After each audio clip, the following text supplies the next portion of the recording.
Hi, everyone. So one of the questions that Tom and I get about the Camino a lot is how to walk the Camino while using a CPAP breathing machine. So Tom used to snore quite a bit, and many years ago, he began using a CPAP breathing machine. On the Camino, he wanted to continue using it.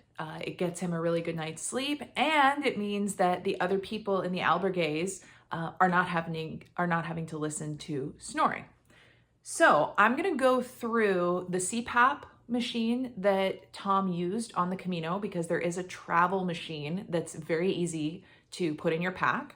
And some of the things that we did to make sure that he would be able to use it comfortably every night as we walk the Camino. So first of all, the CPAP machine that Tom uses is made by a company called Resmed, and it's the Resmed Airmini. So I'm just going to show you this. It's very small. So I don't have big hands. You can see how small this is. Probably weighs about a pound. And then you've got your lightweight hose, very lightweight, that plugs in to the CPAP machine, just like that. And then you've got the power cord, which is a little heavy. It's not horrible. And then it plugs in as well. And that's basically your whole setup for the CPAP, just like this. The only other thing that you may want to travel with, if you're on the Camino with this, is there are these little humidifying, they're like these little inserts, and they go into the machine to humidify the air as you're breathing. If you have a regular CPAP machine at home, I'm sure you're used to the little reservoir of water that allows the humidity in your hose. So these little inserts in the travel CPAP provide that humidity for you. So pretty simple setup. Doesn't weigh very much. It does come with a really nice protective case for the machine itself. So this adds about a pound to your pack. Totally worth it. Not bad at all. Now, one of the things that we did to ensure that Tom would always be able to plug in was we brought a small travel extension cord. They're pretty lightweight. I'm not sure how many ounces it is. Definitely not even a pound, way under that. And basically, if you just go on Google and Google like travel extension cords, the one that we got has a little hub with a couple regular plugins and then a couple USB plugins. And then what we would do is when we get to an albergue, we would immediately try and find bunks near a plug. And because we had this little extension cord, it gave us another few feet. And then the thing that's also nice about getting that lightweight extension cord is that when we plugged it in, it had multiple plugins on it. So it was also kind of a little power strip. And then the people that were sleeping near us could also use that extension cord. They could plug their stuff in. So we weren't dominating a plug this way. We tried to be thoughtful about that. The other thing that Tom did that was really clever, and I want to show you how he did this.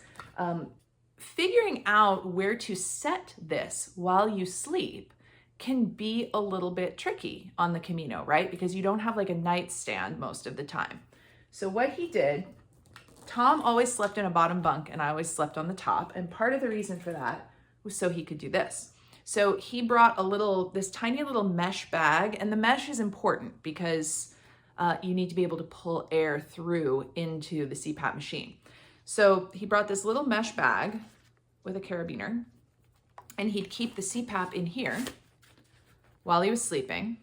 And then basically the CPAP pulls air in right here, but the mesh bag allows it to pull air. And then he would just hang this from the bunk and let the hose come out of this, and he would breathe through that. So I can even put this together fully and show you what that looks like. It was a really cool setup. Because the thing is, if you put this little travel CPAP in bed with you, you might like roll over on it and block the air intake. He was concerned about that, and then, destroy the motor. So this is a really good solution. So the CPAP just goes in this little mesh bag, hangs from the bunk, and then his hose goes right on his face.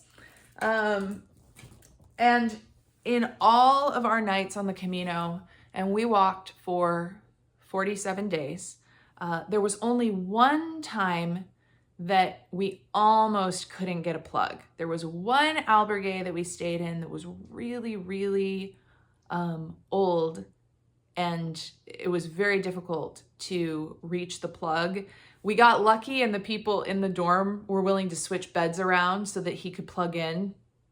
I mean, it's in everyone's best interest, right? Because that means he's not going to snore. But besides that, every single night, this setup, just the Resmed Airmini CPAP with the cord it comes with, and then a little travel extension cord. The travel extension cord was only about 3 feet, so it doesn't need to be super long. That was enough to get us plugged in every night with that CPAP throughout the whole Camino Francés. So if you have questions about this, please leave them in the comments. I think you can also send me a message on here. If not, in the description, I have my website, so you can go to the website and contact me that way. But if you have questions about walking with a CPAP, I'm happy to answer them. I would highly recommend a travel CPAP. However, the bigger, heavier CPAP would be a lot to carry in your pack every day on the Camino. Okay, I hope that this was helpful. And Tom and I are actually right now, I'm going to do another video announcing this, but I might as well talk about it now. We are also planning our next Camino. So in the spring of 2026, we will be walking the Camino again. And I'm going to be on here sharing our planning. I will make a video soon where I go through our pack and like what's in it and our packing list. We've really honed that in after our first Camino. And if you would like more information about slow walking the Camino the way that we did, go to the description box below and click the link to my Camino Francés guide on my travel blog. There's a ton of information there, including a day-by-day itinerary for all 47 days of our Camino. Okay. Oh, and last thing, if you enjoyed this video and it was helpful, please like and subscribe. It helps us out so much because it'll reach more people. Okay, thanks. Have a great Camino, everyone.